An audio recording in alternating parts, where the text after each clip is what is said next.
Alright, we're back with the UFC this week for UFC Fight Night Kansas City. Ian Machado Garry and Carlos Prates in the main event from the T-Mobile Center again here in Kansas City. 14 fights in this card, and we're going to go over every single one of them like we do for every card here with the Ultimate Fighting Championship. And folks, before we get into the video, make sure to hit that subscribe button down below for some more weekly UFC predictions and PFL predictions for that sake as well here on the channel. We're trying to get to 1,000 subscribers here on Greedo Plays MMA, so make sure to hit that subscribe button down below for more. No PFL this week, but next week we'll be back for the final first round card of the PFL World Tournament here in 2025. On Greedo Plays, it's linked in the description down below. Daily MLB best bets and daily NBA best bets as well. Okay, let's get on to the first of these 14 fights for the UFC, and we come right back to a women's MMA fight.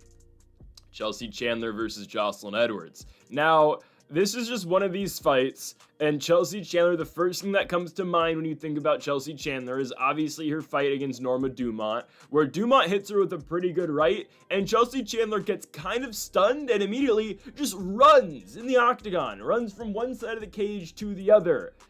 That's just the first thing that comes to mind about Chelsea Chandler. She's 2-2 in the UFC with victories over Julia Stolyarenko and Josiane Nunes, which Josiane Nunes, I'm sorry, just is not good at fighting. We've come to that conclusion after her last couple fights, so I'm not going to put too much in a victory over her. I don't know how Chelsea Chandler got a Yana Santos fight. She lost that fight by decision. I remember the odds were fairly close in that one. And we actually picked Chelsea Chandler. In hindsight, Chelsea Chandler is just bad at fighting because you lose to Yana Santos at that age. Yeah. I don't think she beats Jocelyn Edwards. I just don't think any fighter who fought at 45 in that, in the UFC's time period of having featherweight just aren't very good except for Dumont. But like you look at Josiane Nunes, you look at Chelsea Chandler, when they fight actual 35-pounders, they lose. Yana Santos knocked down Chelsea Chandler. It was pretty one-sided. I thought Yana Santos probably wins every single round in that one. Maybe you can give the third to Chelsea Chandler, but I mean, the fight was already over at that point. Chelsea Chandler has zero finishing potential. She is from Stockton, she trains at Cesar Gracie, which is, again, the Nick Diaz Army camp. She doesn't really fight like she's from Stockton, I'm just going to be honest. Jocelyn Edwards should be able to beat her. Now, am I all that impressed with Jocelyn Edwards? 100% no. Jocelyn Edwards coming off a winner last fight over Tamaris Vidal, winning that fight by rear naked choke in the third round. Late in the fight, prior to that, back-to-back losses for Edwards against Nora Canola and Aline Perez. But what Jocelyn Edwards can do in this fight and should be able to successfully do in this fight is wrestle and grapple. Chelsea Chandler, don't let the Stockton, Nick Diaz Army camp fool you. She does not have the best grappling. I watched Norma Dumont really control her on the ground. Chelsea Chandler's striking leaves a lot to be desired too. I think the Panamanian fighter in Jocelyn Edwards wins this fight wherever it goes, regardless of on the ground or on the feet. I just think she's better than Chelsea Chandler. Again, do I think Jocelyn Edwards is some top contender? 100% no. I mean, hell, on Tapology, for some reason, she's ranked the 14th best bantamweight. Is that how bad the bantamweight division is right now? That Jocelyn Edwards is considered a ranked fighter? Is she actually ranked in the UFC? No shot. She's coming off one win over Tamaris Vidal. Is she ranked? No, she's not. I was going to say, that's just bad, though. The levels of no, Chelsea Chandler's ranked. Oh, my God. She's 2-2. Give me Jocelyn Edwards by decision. I think she's got the better grappling and the better striking. I don't think Chelsea Chandler does anything all that well, and to be honest with you, Edwards is better than her, and she's 5 years younger as well. I'm going with Jocelyn Edwards at a King's MMA to beat Chelsea Chandler by unanimous decision. We move on to our second fight of the night, and we go to a tough one to predict, I think, personally, in the featherweight division. Two guys looking for their first win in the UFC. To me, Cuamba takes on Roberto Romero. Romero 0-1 in the UFC, Cuamba 0-2. Cuamba comes into the UFC, short notice opportunity early in 2024 against Blackshear. Fight's a better fight than I think a lot of people thought he was going to do. A lot of people, including myself, thought Oki was just going to spark him and get him out of there. Cuamba fights a competitive fight. I think Oki won. I don't really agree with the split decision call, but Blackshear gets the victory. Okay, to me, Cuamba's next fight gets somewhat of a full camp, gets Lucas Almeida, loses the fight by decision. Wins a round in that fight, but really, gets dominated early on. I wouldn't say he got outclassed, but Almeida's landing first, and Almeida is landing harder shots. shots, ultimately propelling him to victory in this one. And then for Roberto Romero, his first fight in the UFC is at UFC 309, the Jones Miocic undercard at Madison Square Garden.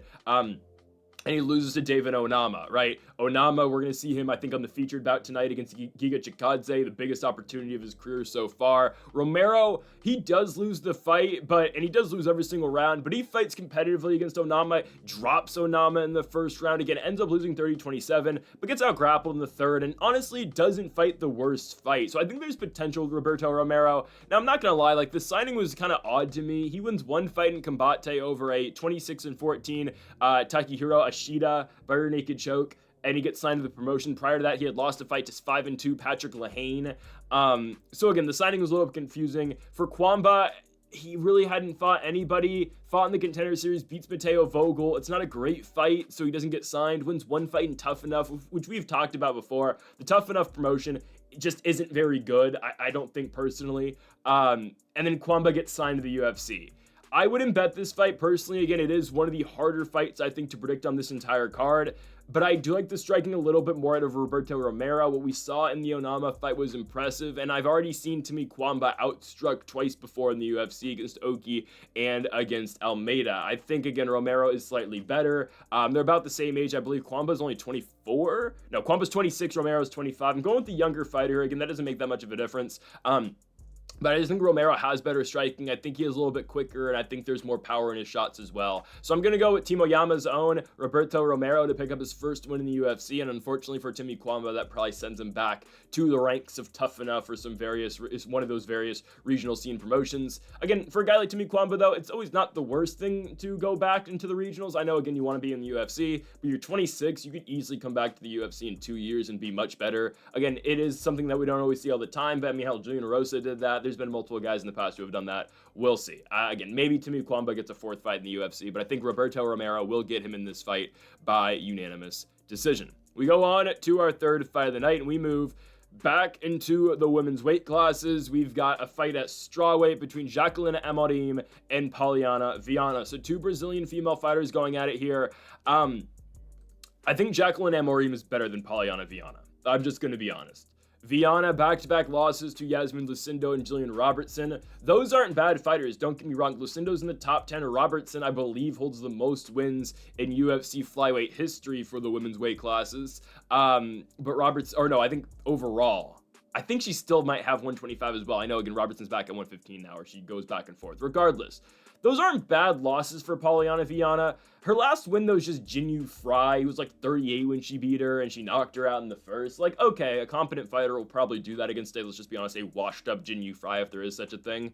But Viana's last three losses, it's kind of hard to gauge where she's at, right? Losing to Jillian Robertson, losing to Lucindo, losing to Tabitha Ricci. Okay, all three of those are in the top 15, but then when you look at her wins dating back to 2020, Jinyu Fry no longer in the UFC. Mallory Martin, which at the time wasn't impressive, but Mallory Martin's actually the Octagon champion now, which is surprising, to say the least. I think Mallory Martin's probably a win or two away from getting her shot back in the UFC, if I'm going to be honest. But at the time, that wasn't all that impressive. And then a win over Emily Spitfire Whitmire, I think that's her nickname. I think it was. Yes. Who is now 4-5 in professional mixed martial arts. So it's really hard to dictate where she is, Poliana Viana. I think Amorim is better. Former LFA women's champion, which I understand doesn't mean anything, and she did not pass the Sam Hughes test. But, like, you know, half the fighters in the UFC can't pass the Sam Hughes test. Look at Stephanie Luciano. Anyways, for Amorim, right, losing to Sam Hughes her first fight, but then picking up 3 straight wins after her Montserrat Ruiz. She beats Corey McKenna, and then she submits Vanessa Demopoulos as well. I think Jacqueline Amorim has the better grappling game, personally. I think she will be able to get Poliana Viana down, and we've seen Viana submitted before. It's not like she is some, you know, second-degree black belt in Brazilian Jiu-Jitsu. At least that's not what it appears to be. I don't know her actual belt. I assume she's a black belt. But, you know, back-to-back back-to-back finish losses on the ground. To Lucindo, the arm triangle choke. Jillian Robertson got her down, took the back, and just ground and pounded her to a finish. And even in the Tabitha Ricci fight, I mean, we saw Tabitha Ricci really control Viana on the ground as well. And I understand those 3 fighters are in the top 15. I don't know if I'm willing to say that's where Amorim is yet, but I do think Amorim is slightly better than Viana on the ground. I think that's where most of this fight is contested. And ultimately, I think Jacqueline Amorim's able to get a submission in the first, right? We've seen that in back-to-back fights out of her. She's got a really good armbar in the McKenna fight, the Demopoulos fight, right? She gets the armbar against Corey McKenna, basically has to submit her twice because Mike Beltran stopped the fight when McKenna tapped, but then they restarted it. And anyways, Amorim ended up getting a submission regardless. So I don't think Amorim's honestly that bad. 3 straight wins by finish. Hell, she's got pretty much all. She's never seen the scorecards in a win for her. Her only loss was by decision to Sam Hughes. So yeah, I think Jacqueline Amorim's actually pretty solid. I'm going to take her to win by first round sub. Of course, when I say a women's fighter is entertaining, she's probably going to lose and get fraud checked by Viana, but minus 470. I think Amorim's got to get this. Not a horrible up-and-coming fighter at 115 pounds. Next up, we go to a fight in the bantamweight division. Malcolm Wellmaker takes on Cameron Saaiman. This is a good fight. And they keep throwing Cameron Saaiman in these fights with young upcoming guys because he is that in his own right as well, right? Training at a Pretoria, South Africa, the same camp as Dricus du Plessis.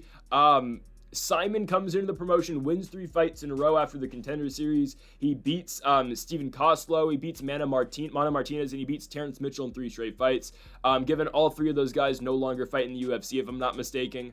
And then drops back-to-back fights against Christian Rodriguez and Peyton Talbot. But again, you look at those guys. Well, Peyton Talbot, I know he just got fraud checked in his last fight.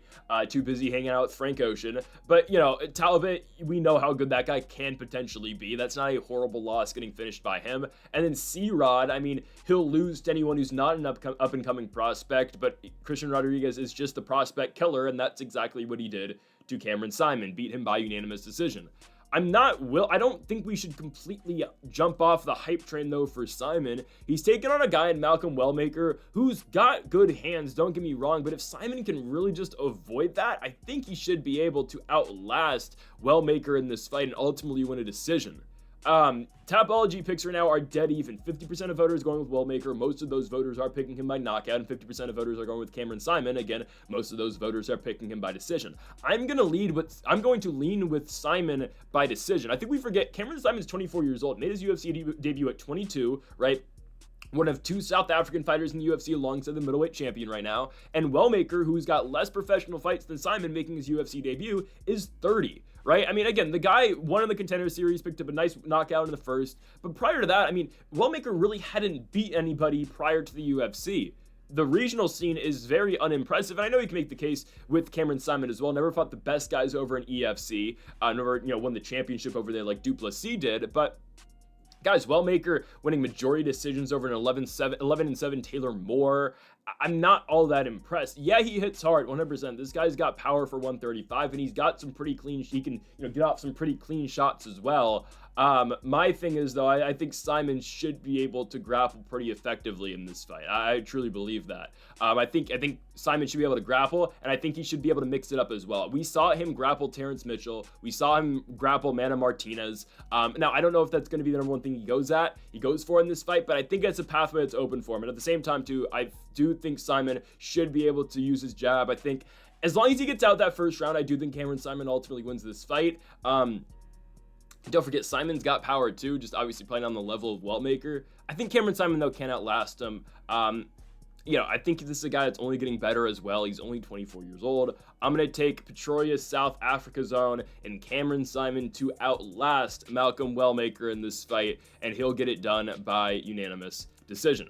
We move on now to our 4th fight of the night, and we go, I'll be honest, one of the easier fights to pick on this card.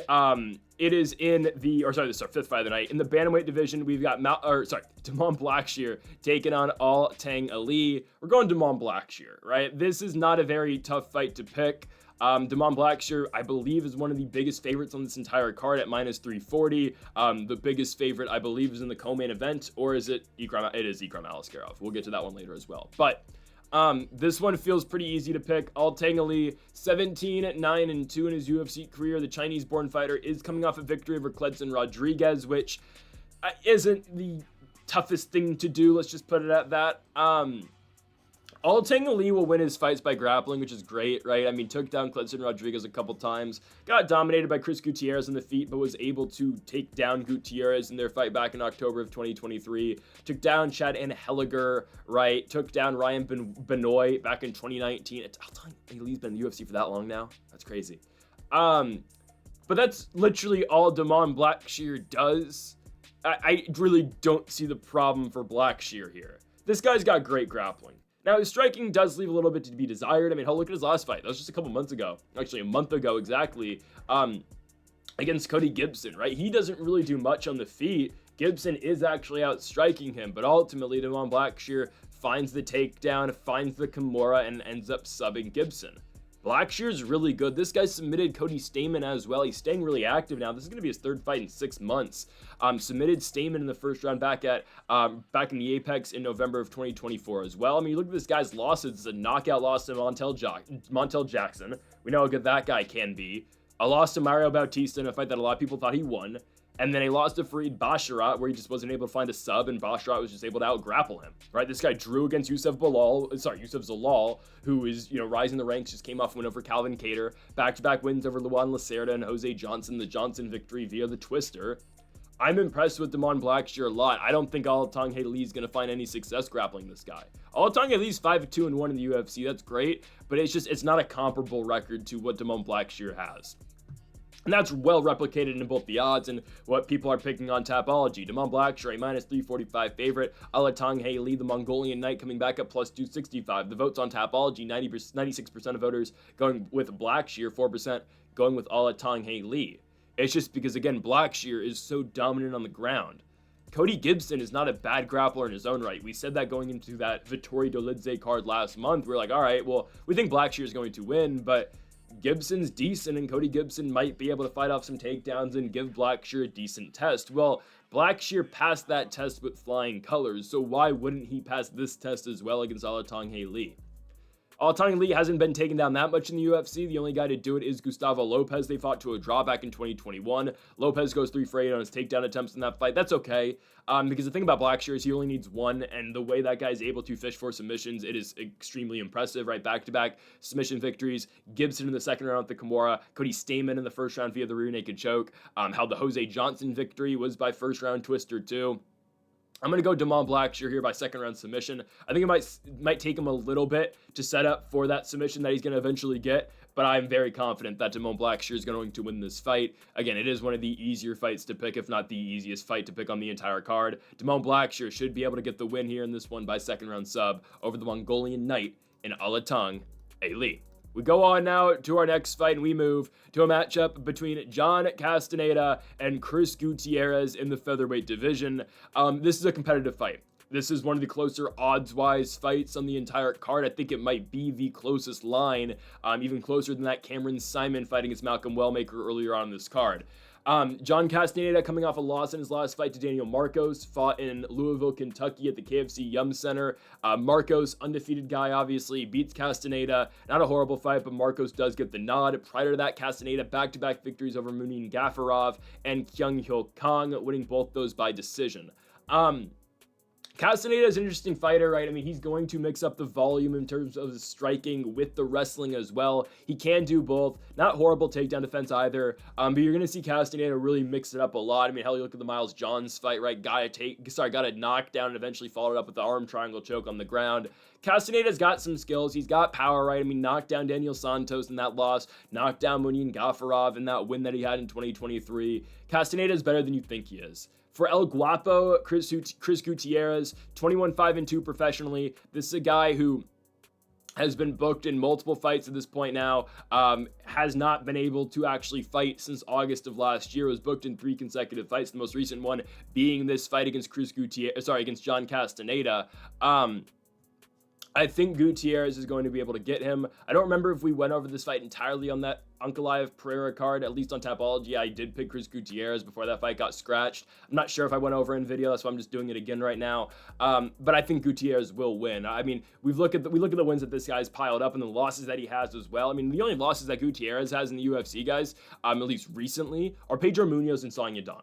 This guy did, knock out Frankie Edgar with a knee. That was Edgar's retirement fight, and they were proceeded to, use that by putting Gutierrez on an undercard against Pedro Munoz in his next fight, but it is what it is. A win over Alatengheili, who we just talked about, right? I don't mind Gutierrez at all. He's got decent striking. I think he should be able to avoid the takedowns out of Castaneda if that's what Castaneda decides to do, which I think he's going to, because each of the last 3 Chris Gutierrez opponents that he's had, Kwang Lee, Song Yadong, and Alatengheili, have all tried to take down Gutierrez, and they've all actually successfully landed 2 takedowns against him. But the thing is, in those fights against Alatengheili and Kwang Lee, Gutierrez was able to work back up to his feet, and he was, again, able to eventually win the fight and use his striking. Gutierrez has got really good leg kicks that we like, heavy leg kicks. He does throw it some power, too. The back-to-back knockout victories over Dana Bakary and Frankie Edgar. Gutierrez is a very hard guy to hit, though, I'm going to be honest. This is a guy who kind of just eats damage really well. Yes, Daniel Santos was able to knock him out, but you look at that fight against Kyung Ho Kong. I know Kyung Ho Kong is not known for his power nor his striking, but Kong does hit Castaneda with a lot of big shots in that fight, meaning Gafarov does as well. Daniel Marcos knocks down Castaneda, and he keeps walking forward, right? Castaneda's got a chin on him. So I don't think Gutierrez is able to put him away, but I do think Chris Gutierrez, with his all-around work, with the striking, with the leg kicks, with the jab, I do think he's able to go out here and win this fight against Castaneda. So that's why we're going with Chris Gutierrez by unanimous decision here. Is the original pick that we had at UFC 313, and we're just going to pick it again. Odds are near even on this one. Gutierrez a slight favorite. I could easily see this coming back down to exactly even before the fight, but I'm going with El Guapo, Chris Gutierrez, to win this one by unanimous decision. We go on to our next fight in the lightweight division. We have got Evan Elder taking on the UFC debuting fighter in Ahmad Hassanzada. There we go. Should be an interesting one, right? Hassanzada, the Lion of the Ring, comes into the UFC after his victory on the Contender Series over Dylan Montello, winning that fight by submission in the 3rd round via the rear naked choke. Originally supposed to fight Mitch Ramirez on this card. Ramirez drops out, so in comes the 28-year-old Evan Elder, who just looks older than 28 years of age. I'm just going to be honest with you. I don't know why I always thought Evan Elder was in his 30s. Maybe it's his last name, because Elder, but I thought this guy was a lot older than he actually was. I think I get him and Adam Fugit, oddly enough, mixed up sometimes. I don't know why. Anyways, they didn't even fight in the same regionals. Was Fugit an FAC guy? I think he's a CFFC guy. I think. Anyways, Evan Elder, right, starts his UFC run 0-2. You're thinking, oh, this guy's nothing really. Loses to Preston Parsons and Nazim Sadikov, but then gets gifted a literal gift by fighting Genaro Valdez, beats him by unanimous decision, and looks good in his last fight. Submits Darius Flowers by 2nd round sub. Elder has been a big favorite in back-to-back fights after losing his first 2, and now he gets a fight where he's going to be a reasonably huge favorite again against the UFC debuting Lion of the Ring. Fighting out of Sacramento at Team Alpha Male, but born in Afghanistan. For Hassanzada, coming off that win in the Contender Series against Mantello, it's a fight that I guess he was expected to win. Mantello, not his first rodeo in the Contender Series, lost to Kanyan Krushny in his first fight. Doesn't win either of them, obviously, so doesn't get in the UFC.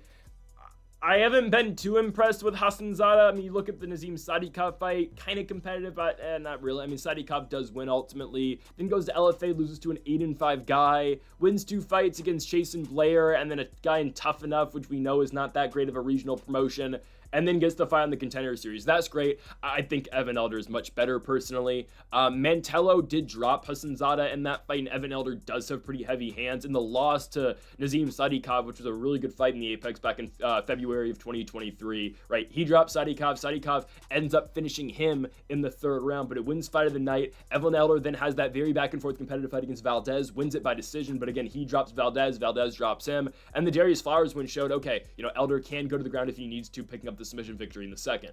Evan Elder has been showing, he's pretty decent all around in these last couple of fights, and I just think he's going to be too much here for Ahmad Hassanzada, who's going to probably try to take down Elder. That's what happened in the Mantello fight, but Mantello dropped Ahmed. I would expect Evan Elder to do exactly the same thing, and once Evan Elder is able to stuff these takedowns, I do think it's going to be extremely difficult for Ahmad to stay in this fight. Just because, once again, once Elder is able to stuff those takedowns, Ahmad kind of gets stuck on the feet, trying to look for those takedowns, trying to set up all of his strikes to get to the takedown itself. And it kind of just makes you one-dimensional, honestly. And I think it's going to be very easy from there for Evan Elder to pick him apart. Again, there's a reason Evan Elder is sitting at a minus 325 favorite in this fight. It's just Hassanzada has a very, I think personally, short window to win this fight, or at least in terms of skill, in terms of matchup, like he only has a certain way to win this fight. It's via a takedown. It's via trying to find the back, similar to what he did in the Mantello fight. I don't think that's always going to be presented to him in this fight because unlike Dylan Mantello, I do think Evan Elder's a much better fighter, and I don't think he's going to let Ahmad find a takedown in the third round with 2 minutes left to go and find a submission, because what gets forgotten about that fight is that Mantello wins the second round. Ahmad takes him down in the first, just kind of holds him down. Third round's competitive, but up until that third round, Ahmad was 1 for 11 on his takedowns. On the 12th attempt, he gets a takedown and eventually wins the fight via the sub. I just don't think he's going to get that many opportunities with Evan Elder, because I do think Evan Elder is going to punish him even more than Mantello will do on the feet. I think Evan Elder does decent body work. And I just think it's going to be a very tough scenario here for Ahmad Hassanzada if he's not able to repetitively go to that takedown and really just work with Evan Elder on his back, with being on top of Evan Elder is what I was looking for there. I think Elder wins this fight fairly easily. I think he's going to win it by third round TKO. I think it's going to be an accumulation of damage. I just don't think the line of the ring is really on this level. And I'm not, again, trying to sell you on Evan Elder and tell you he's some up-and-coming, star at 28 years of age. I just think there's kind of levels in this one. I don't really know if Ahmad is a UFC caliber fighter. If he goes in there and completely dominates Evan Elder on the ground, I will be very shocked, and I'll give him his credit. I just don't think so, personally. I think Evan Elder's better. I'm going to go with the American here to win this fight by third round TKO over Team Alpha Male's own Ahmad Hassanzada. As we go to our next one here in the flyweight division, Matt Schnell versus Jimmy Flick.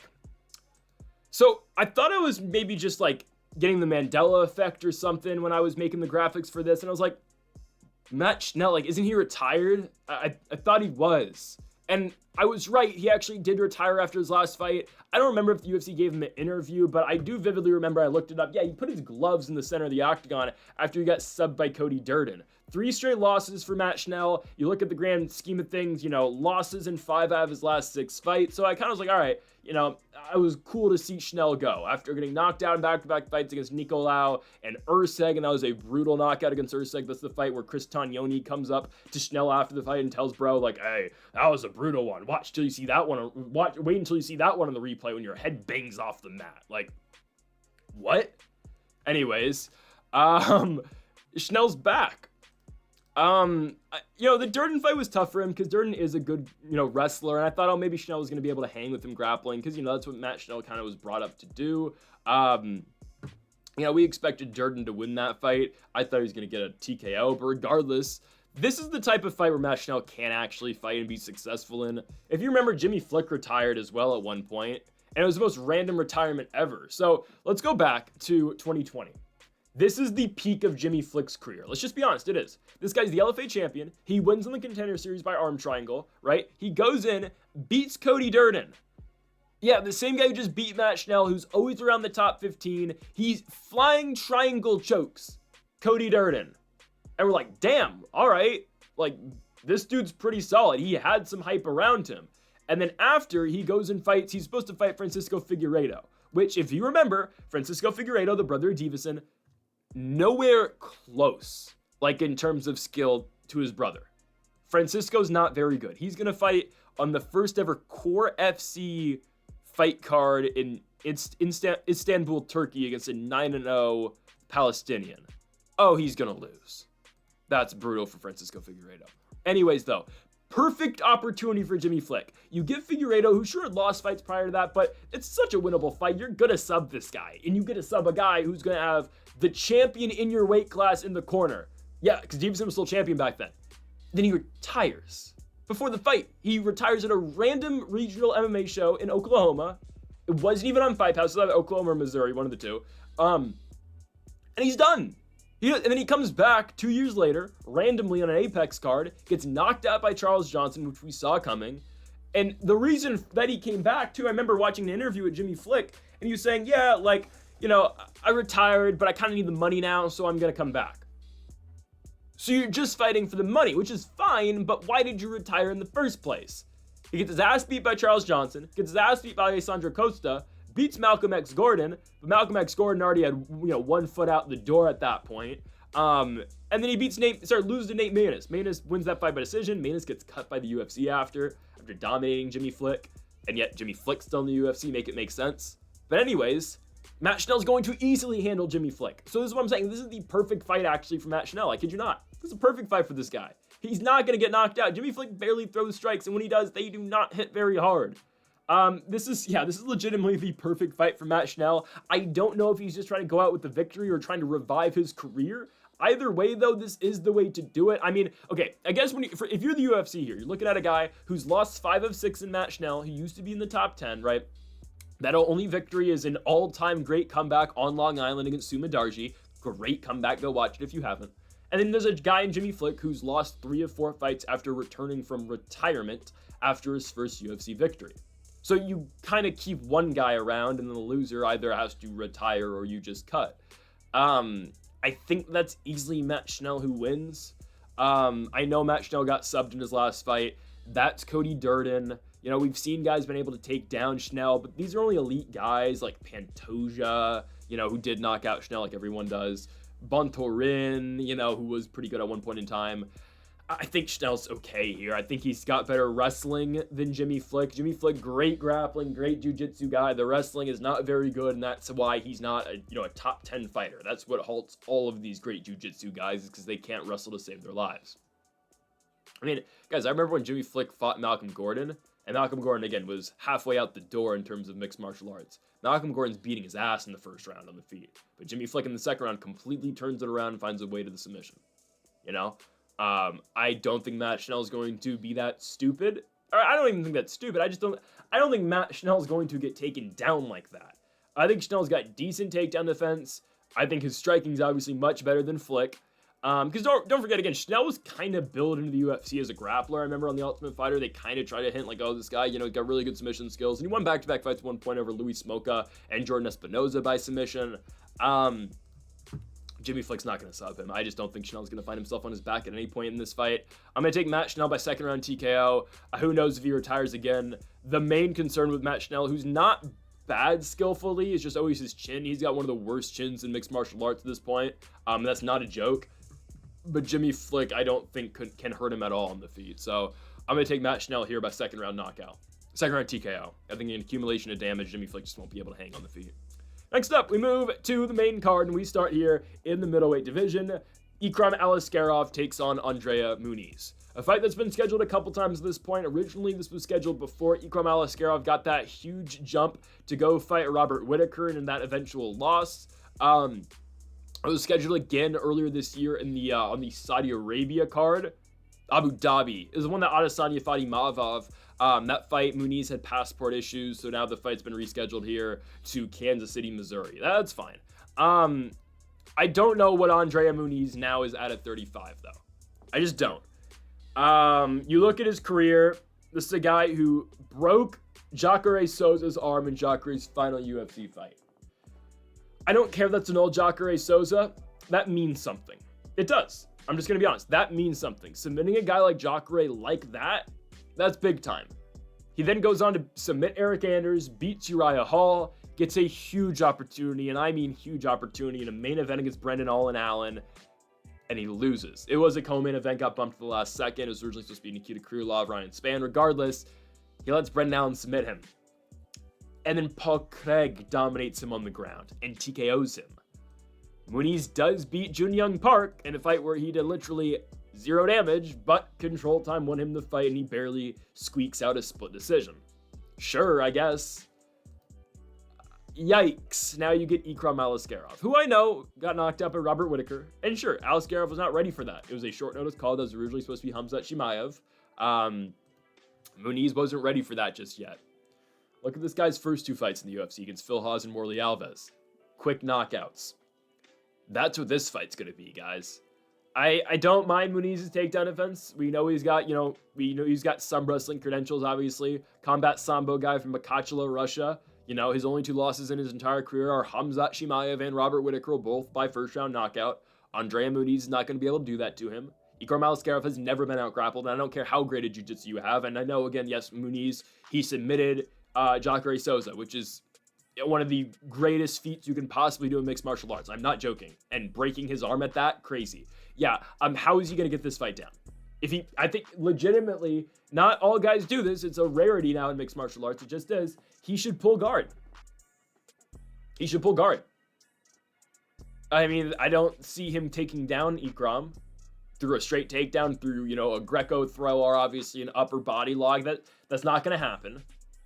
He's not going to shoot for a double or a single and get Ikram down. He's not going to knock Aliskerov down. The only chance he's going to have is to pull guard. He's not going to do that, obviously. And Ikram's going to beat his face in, is what's going to happen. Okay? I don't really know why we needed this fight to be rescheduled. I guess because, okay, in the grand scheme of things, right, we look at this fight and say, oh, Andrea Muniz is cooked. He's, you know, 35 years old. He barely got by Jun Young Park. He's not really a title challenger, or he's not a top 15 fighter anymore at this point. Ikram, sure, he lost to Robert Whittaker, but he's on his way up. So again, we look at it like that, but I guess in the grand scheme of things, Ikram Aliskerov is 2-1 in the UFC, and Andrea Muniz is 6-2. So I guess, you know, this actually does make sense, and that's why they rebooked it. But hell, look at the odds, minus 625 for Ikram Aliskerov. But, you know, at the same point, this is why they have the fights. This is why he actually has to go out there and fight the fight to prove that, okay, yes, he should be, you know, a minus 625 favorite. I guarantee you, someone on commentary, it'll probably be Bizbig or DC if he's on commentary, they're going to go, wow, Aliskerov's a minus 625 favorite. That's crazy. That's usually a Joe Rogan line, but regardless, like, I can easily see them saying that, and Aliskerov just sparks him in the first round. But it is true, right? Muniz only lost 2 fights in the UFC, and they are to Brendan Allen and Paul Craig. I think Ikram easily gets him, though. If Muniz isn't able to get a takedown or just find a way to get the fight to the mat, he's not going to be able to win. And it's not like he's a good striker, let's just be honest. There's not a lot going for the Muniz striking game. I think Aliskerov will find that shot fairly easily and put him down and finish him in the first round. Ikram Aliskerov wins this rescheduled bout by first round knockout. Let's go to the welterweight division. We've got, I guess, 2 vets at this point. You know, Randy Brown is a full-fledged, you know, veteran now. Randy Brown, Nicholas Dalby. Nicholas Dalby is a man, he's 40, 23-5-1 in the professional mixed martial arts career, coming off a loss to Hanat Fakhretdinov in his last fight. I feel like every Hanat Fakhretdinov fight ever is a, you know, questionable decision. You can easily say Nicholas Dalby won that fight, I'm gonna be honest. I've never really picked Nicholas Dalby to win any fight since the Jesse Ronson catastrophe. But yeah, I mean, yeah, he probably could have got the nod against Hanat. I was really impressed with the Nicholas Dalby win over Gabriel Bonfim, right? That's the fight that really fraud-checked Bonfim, undefeated Brazilian, 15-0, fighting at home in a fight night in November of 2023, and Nicholas Dalby just breaks him. Completely breaks that guy. 4-fight winning streak, that's what capped it. Wins over Claudio Silva, Warley Alves, Muslim Salikov, and Bonfim, and then runs into Fakhretdinov, fights a competitive fight, but ultimately loses. Now he gets Randy Rude Boy Brown, who... I really hate to say this about Randy Brown, but I feel like, and honestly, I can say this about Dalby too. These guys, like, they're just mid, like, top 25-ish welterweights who are never going to fight in the top 15. They're just kind of around. The UFC's paying them good money. Like, you know neither of these guys are ever going to make their push. It's just like, it's just one of these fights. You know their names. They're in the top. You know, they're at the top of the weight. They're like, you know, they fought a lot in the UFC. You're going to know their name. They're on the top of the card. They're on the main card. It's just like, all right, like, a win from either guy is really not going to change anything. Like, it's not going to change your perspective on either of these guys. It's not going to be a big deal. It's just, it's one of these fights that need to happen. I'm going to be honest. I don't know. That might be messed up, but, like, let's be honest. I couldn't care less. I really couldn't. Because there's no direction for either of these guys. And you know what? Again, I'm not hating. Like, for both Dalby and Randy Brown, get your money, obviously. I mean, again, go get paid. You're stepping into a cage and fighting another human being. That's, again, great, obviously. But in terms of an outcome, like, I just don't care. I think Randy Brown will win, personally. I think he's going to beat Nicholas Dalby by decision. I think every Nicholas Dalby fight, I look at it and say, okay, well, like, what does Nicholas Dalby, you know, do better than the other guy? Against Randy Brown, I mean, I guess he can out-wrestle him, I guess, kind of. It's weird. Like, Dalby, some fights looks really good on the ground. Like, he easily took down Bonfim, right? Got to take down against Claudio Silva. But in other fights, right, he's just a slow striker who kind of just brawls, but then is a gritty guy who eats damage pretty well and just finds ways to win. I don't know. It's weird. And for Randy Brown, right, I mean, good striker, not great striker. Really not going to finish at anybody. Did knock out Muslim Salikov, I'll give him that. But, like, this is only a knockout win, like, in 5 years, I think. It is. Is that his only knockout win in the UFC? Oh, my God, it is. It is. No, he beat Brian Camozzi back in 2016 by knockout. I don't know. You look at Randy Brown and you're like, all right, like, this guy's got a huge reach, 78-inch reach. You'd think he'd have, you know, a bunch of power. You know, you think that, like, he could really sting you with that jab and hit you with the straight after, you know, really, you know, punish you and damage your face. You know, just not really. I don't know. Again, I'm not trying to handle Randy Brown at all. It's just I don't think I've ever been excited for a Randy Brown fight, nor have I been excited for a Nicholas Dalby fight. I don't know why I'm being so harsh about this one. It's just like, it's a 34-year-old and a 40-year-old who have never been in the top 15, never really contended at all, and there's really no future for either of these guys. I don't know. Randy Brown should easily win this one, though. I can really see him staying at range, picking apart Nicholas Dalby, and winning a decision. The thing is, again, I hate to go on this veteran rant one more time, but it's like, there's vets in the sport where you look forward to their fights. You're like, oh, okay, you know, these guys have been around for a while. They fought, you know, in the top 15. They've, you know, been contenders before. And now they're just at the end of their career winding down. Randy Brown and Nicholas Dalby have never been that. They've just been top 25 guys the entire career, and they still are. They're directionless. They'll win 2 fights and then take a huge step back. They'll win another fight and then take a step back. I don't know. Randy Brown by decision. I can see Dalby going in there, really working the body. Because, again, Dalby does eat damage pretty well, and he really doesn't seem all that affected by a lot of the shots he takes. But I do think Brown can make this fight look visually good for him, and I think he's going to take a decision. Personally, I think he can win every single round. We're going Randy Rude Boy Brown by unanimous decision. We move on to a much more and the other thing about this fight, like, rarely do we see finishes out these guys. You will every once in a blue moon, but it's usually a decision, so that's why we're going Brown by decision here. This fight's violence, though. Now, this fight I can get really pumped for in the middleweight division. Michel Pereira takes on Abus Magomedov. Absolutely love this fight. It's a top 15 fight. Winner's going to be in the top 15. I think Pereira is still 15. Abus getting another crack into the top 15. And honestly, a well-deserved crack into the top 15. Right? You remember Abus Magomedov, how I made a whole short film about Abus Magomedov. Go check it out if you want. It's on the channel. Regardless, this is a guy, former PFL runner-up, gets knocked down the PFL championship back in 2018, comes into the UFC in 2022 though, has a crazy first-round knockout finish over Dustin Stoltzfus in France. The UFC immediately books him in a title eliminator fight in a main event against Sean Strickland. He loses, wins the first round, but just goes for it in the first. Obviously, Strickland beats him from there and TKOs him in the second. Yes, a Sean Strickland finish. Loses to Cairo Borrajo, which at the time we're like, oh, he gets knocked down by Borrajo, who at the time was just really a grappler coming off of the wins over, or at least we thought, coming off the wins over Gadzi, Omar Gadzhiev, and, you know, those type of people. Regardless, in the end, that's not a bad win or bad loss. I remember when Cairo Borrajo won that fight, by the way. That was that Brazil card in November 2023. Cairo Borrajo calls out, I'm going to imitate the call out to a T right now. Chikadze Duplessis, I'm calling you out. I just beat a guy who lost to the champion. And after that, I'm coming for my belt. Just like, I remember that, like specifically. I remember like thinking about that, like watching that live. I'm like, okay, good win, but like, why? It's not a flex to say you just beat a guy who lost to the champion. Like, what? You should have just said, like, I beat a top guy. I beat him at his own game, and now I want you, Chikadze Duplessis. Anyways, Borrajo is probably a fight away from the belt at this point. I'd love to see him and Nasruddin Imavov to fight for the championship next. Anyways, Abus Magomedov bounces back, beats up on Warlley Alves like he was expected. He's like a minus 1,000 favorite. Doesn't get a finish though. And then submits Bruno Ferreira. Not that eventful of a fight until the submission happened, but something we expected to happen. Like, we thought Abus was going to beat Bruno Ferreira. All right, pal. This is straight up violence now, bud. Like, go get Michel Pereira. Now, actually, hold on. Before I say that, I actually think Abus Magomedov can make this fight very boring and win it. It's a scenario that I don't know if we want to talk about, but a scenario that probably is going to happen. Okay, hear me out. I think Abus Magomedov is going to beat Michel Pereira by decision.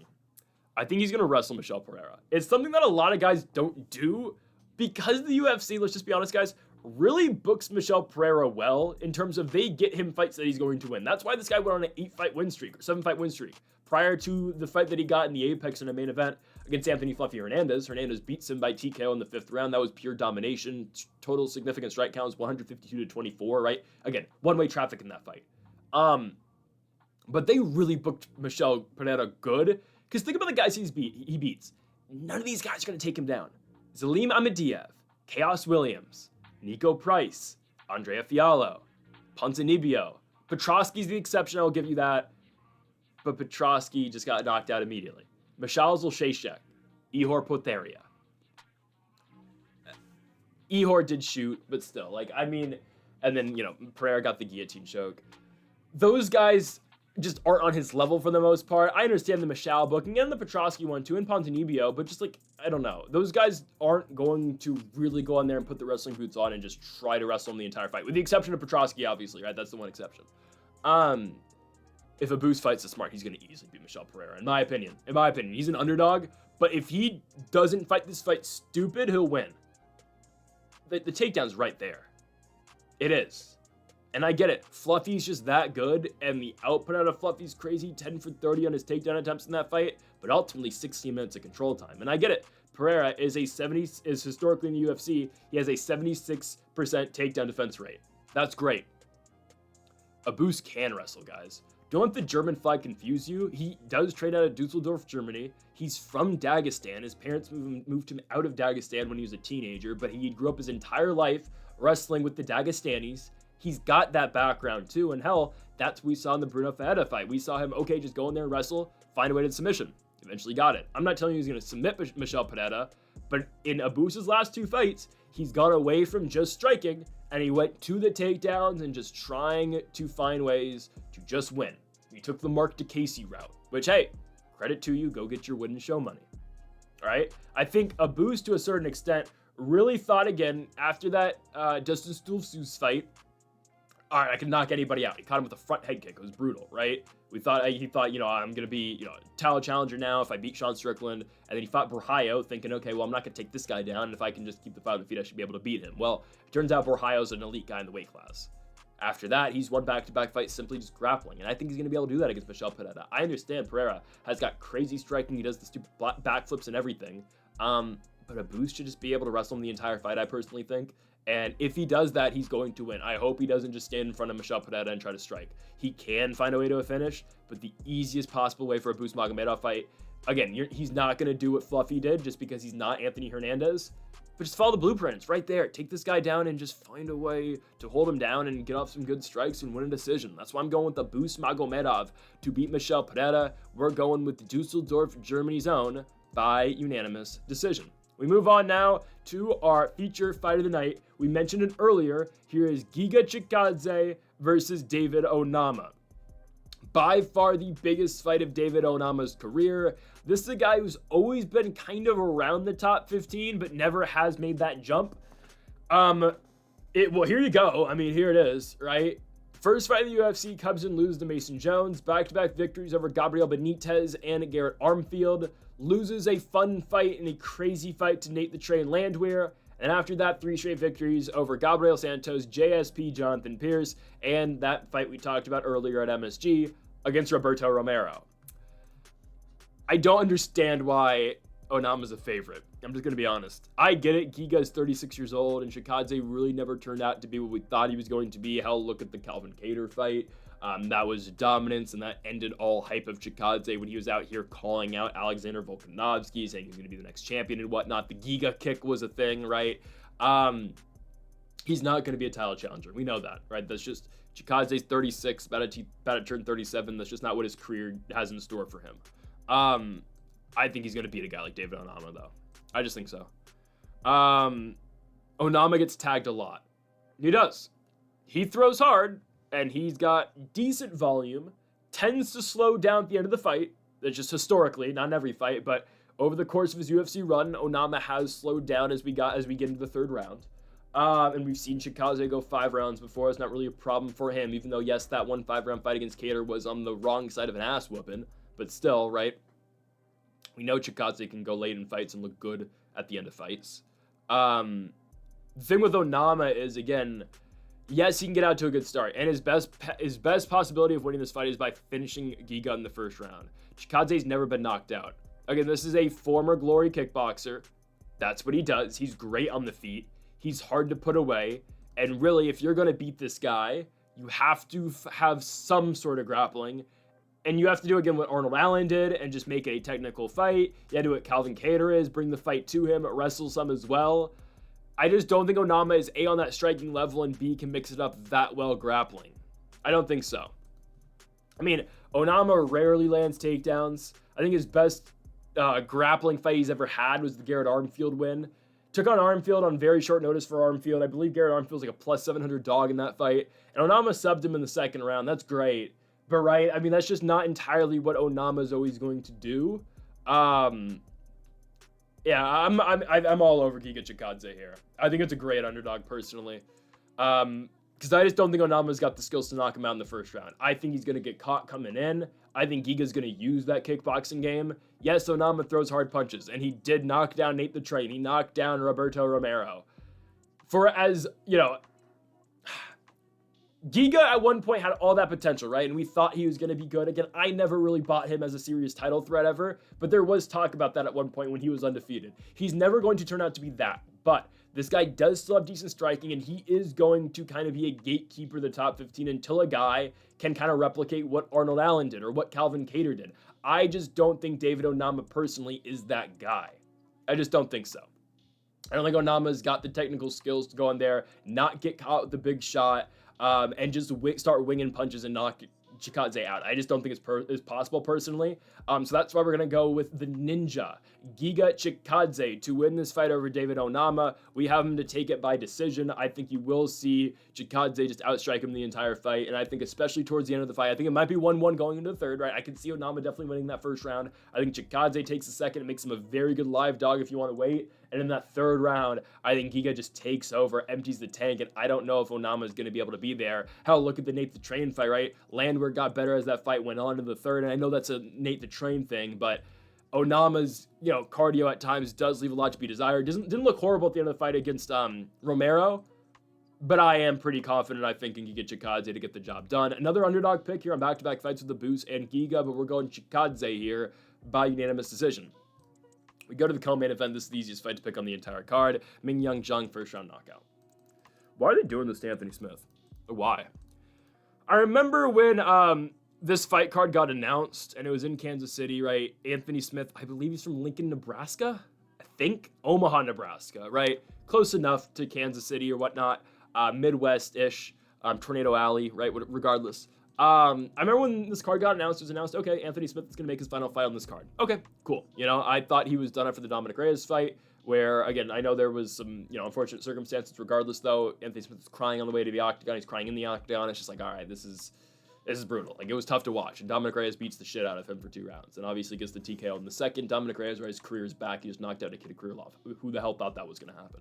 Anyways, that was just tough to watch. And I didn't want to see Anthony Smith fight ever again. But, when they announced, okay, one more fight, sure. Give him one more final payday. He gets to fight again in front of probably family or whatnot on a fight night card co-main event. Sure, good send-off. They're going to give him a video package at the end of the fight. That's fine. And they announced he's going to fight Mingyang Zhang. I was like, oh, wow. Do they want to kill Anthony Smith?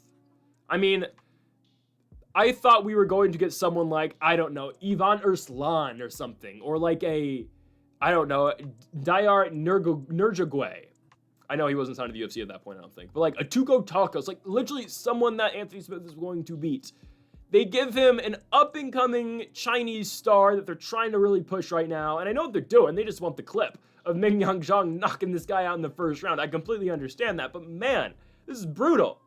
Again, I thought like they were trying to, I immediately think, okay, and I'm still thinking it, they want to kill this guy.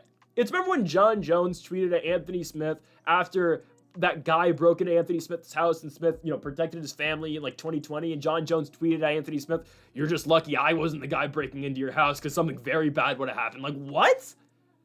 I don't know. Are they like, is Mingyang Zhang the intruder they wanted?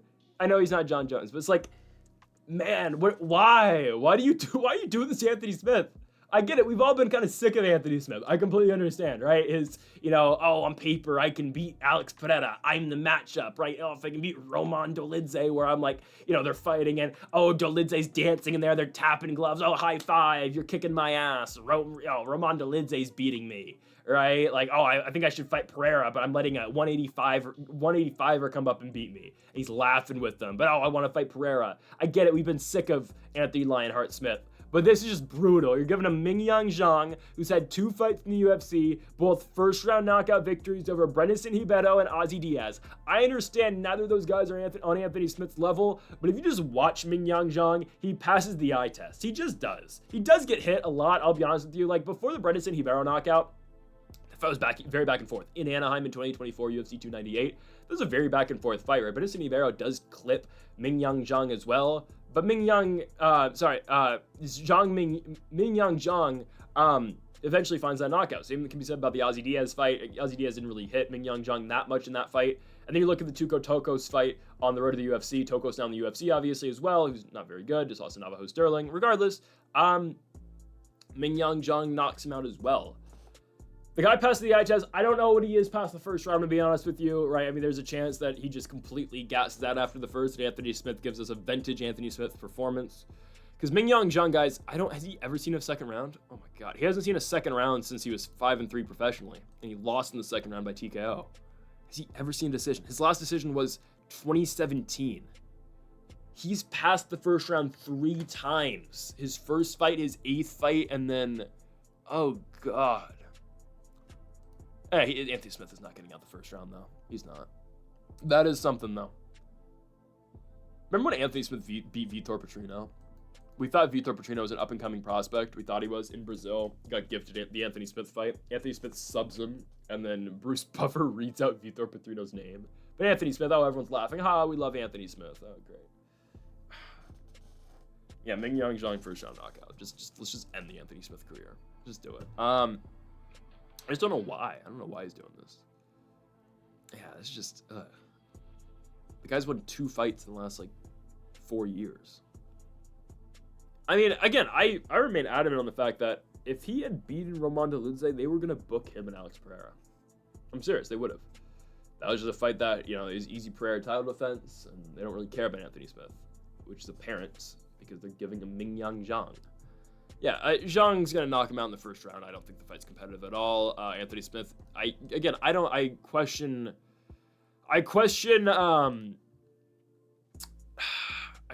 how much he's truly invested in the sport at this point now. The motivation after that last performance.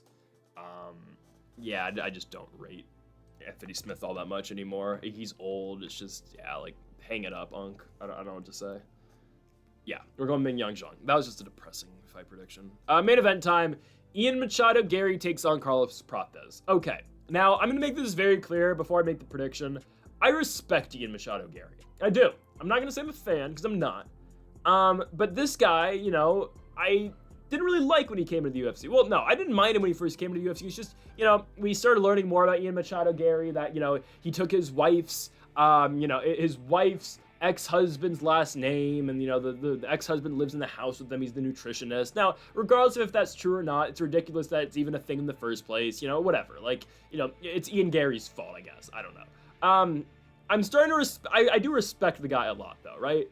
Took the MVP fight, beats him. It's boring, but he wins. Takes the Shavkat fight on short notice, loses, but goes 5 rounds in a very boring fight.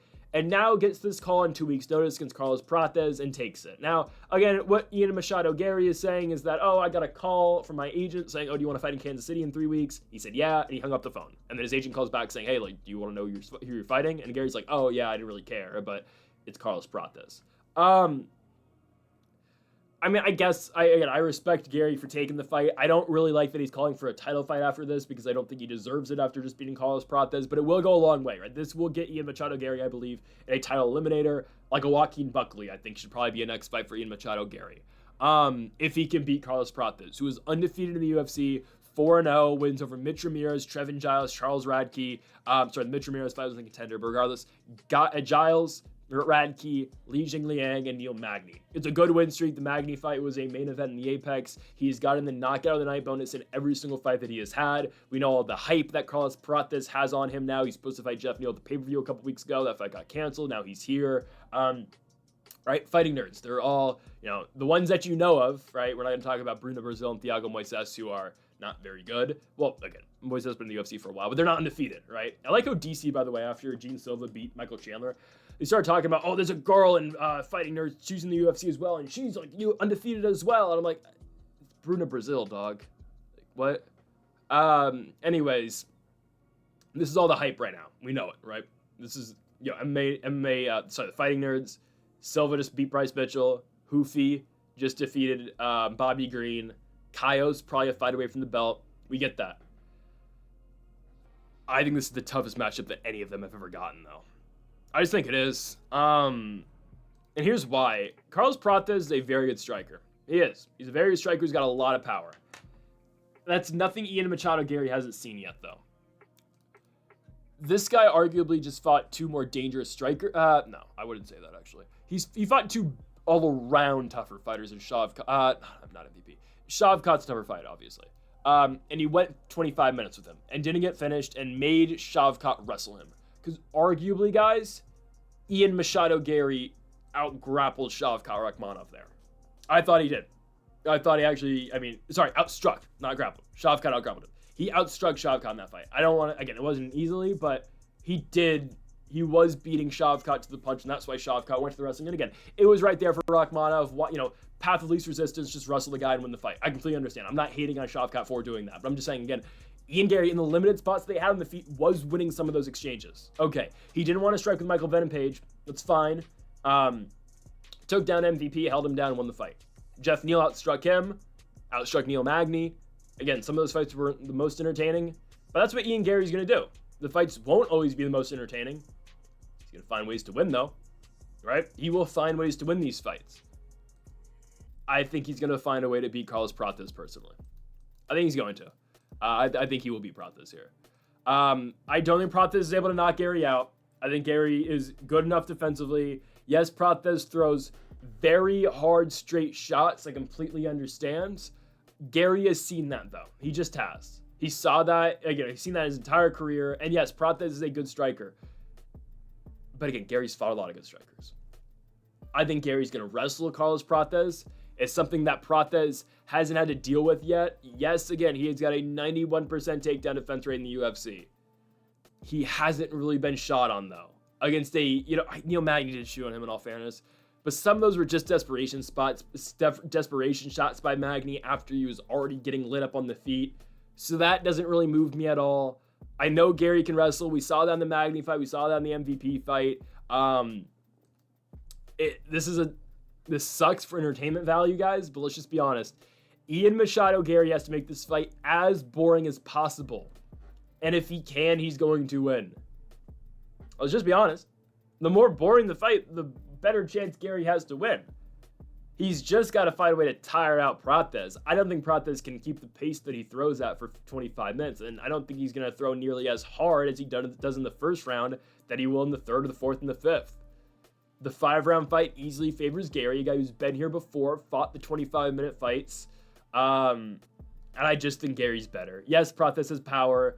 All around mixed martial arts wise, though, 100% Ian Machado Garry's a better fighter. It does, it's weird because I don't, I'm not a big Ian Garry guy. I think it's better for the sport 100%. If Carlos Prates wins, don't get me wrong, it's much better for the sport if he does. Just because the Fighting Nerds hype continues. And now Prates is also a fight away from the belt. Like, honestly, Borjaio and Gene Silva, they're both one fight away from the title at this point. But I think Gary's just too good for him personally.